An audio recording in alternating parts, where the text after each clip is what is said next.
Pakistan is going through a protracted political crisis.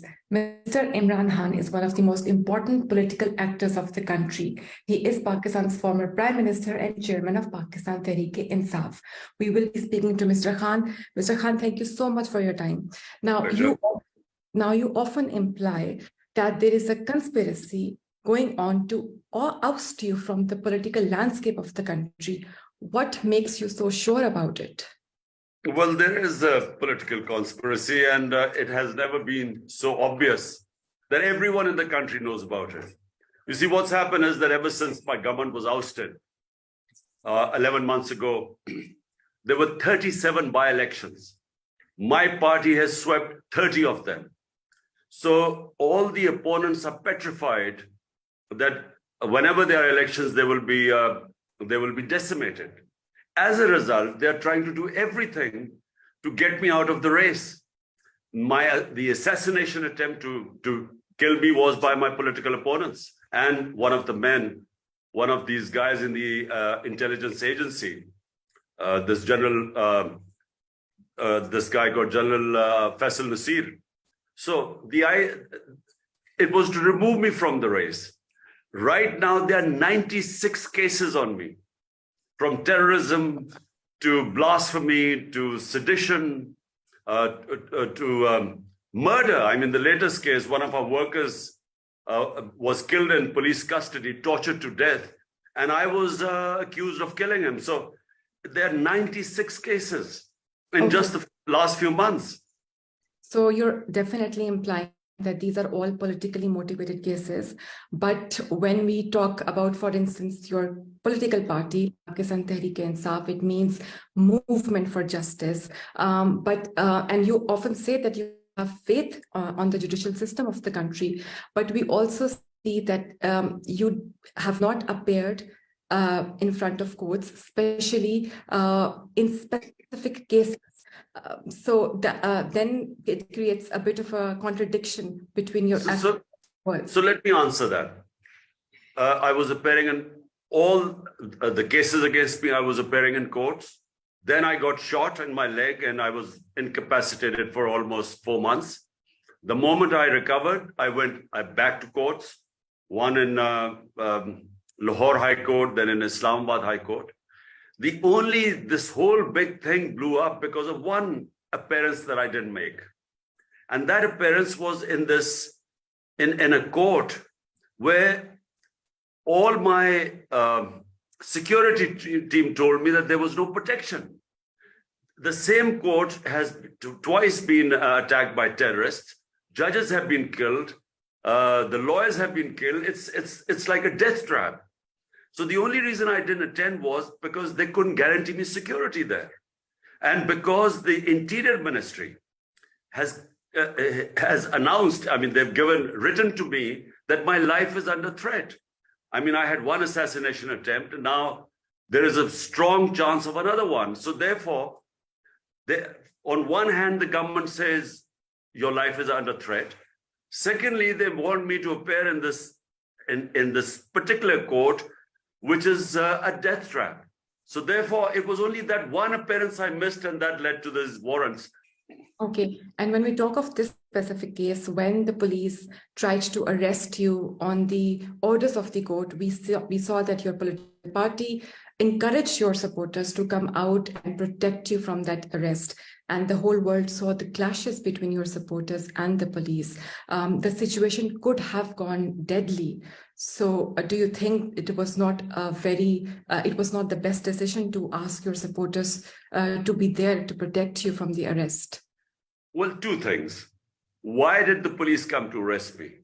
So firstly, I had protective bail. I understood, my lawyers told me, I had protective bail right up till the 18th. So firstly, we could understand why the police had come 4 days earlier when my appearance was on the 18th. They came on the 14th. Secondly, when the police came, my lawyer gave them a guarantee. He gave them an assurance guarantee that I would be appearing in the court. Now, the law says the moment I give them a guarantee, the police, that's the end of the operation. They should accept it. That's the law. Now, not only did they refuse to take the guarantee, They, in fact, started this operation, which is unprecedented in our history. I mean, there were thousands of policemen plus paramilitary force. They came with an armored car. I mean, as if I was some terrorist. This country has known me for 50 years. I'm probably the most well-known face in Pakistan ever. So here were they coming to as you know, with this police and with the tear gassing, and then they're not just rubber bullets, they fired cartridges at our people. And then, of course, this whole house, I mean, we had tear gas everywhere. So what? Just one word. I mean, I have never, ever since people have known me, I have never broken the law. This, I explained to you the reason why I missed this one court appearance. But what the police was doing, I mean, this is unprecedented. I mean, when I say I'm going to appear in court, why are they coming to arrest me to take me to court? And when my lawyer has given them the guarantee. Okay, but your supporters successfully barricaded you. But let's touch another issue. You've recently said that you are willing to speak to anyone for the sake of your country. Who do you want to talk to in Pakistan to diffuse this political chaos? Well, let me just say, why were my supporters so eager for not me to get arrested? Two of my senior colleagues, one my chief of staff, one was our senator.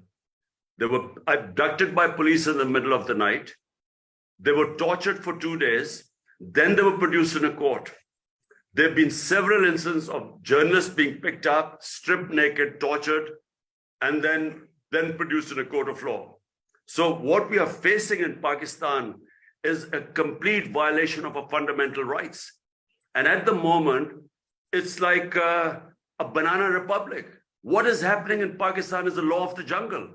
I mean, they will come and pick you up in the middle of the night and then will abduct you and they will torture you and then produce you in a court of law. Plus, my supporters know that the assassination attempt on me was by the same people who are sitting in government. So basically, what are they scared of?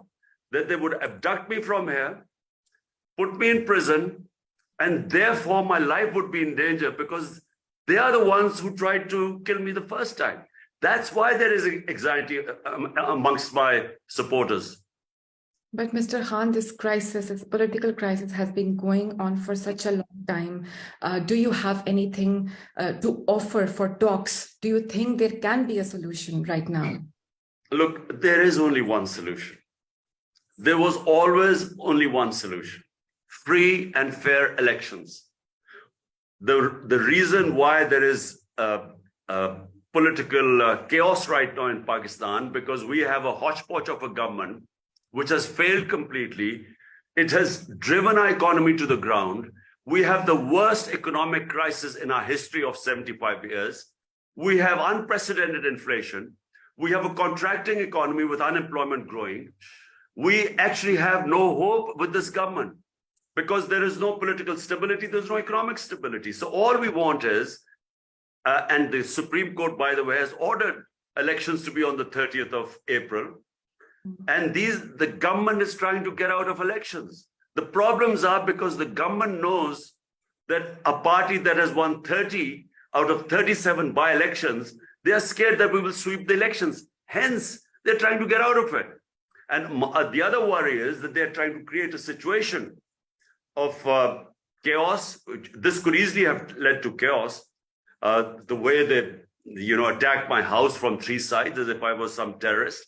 So if this leads to chaos, it would suit the government because they are already trying to get out of the elections, despite the Supreme Court's orders on the 30th of April. So snap election is your only demand. You also... Sorry, it's not a snap election. The elections are in any case in October. In October. But these elections, the provincial assembly elections are right now on the 30th of April. So, they're only 4 months earlier than the date of the elections, the federal elections. But the point is, ask anyone in Pakistan. The only way out of this mess are free and fair elections.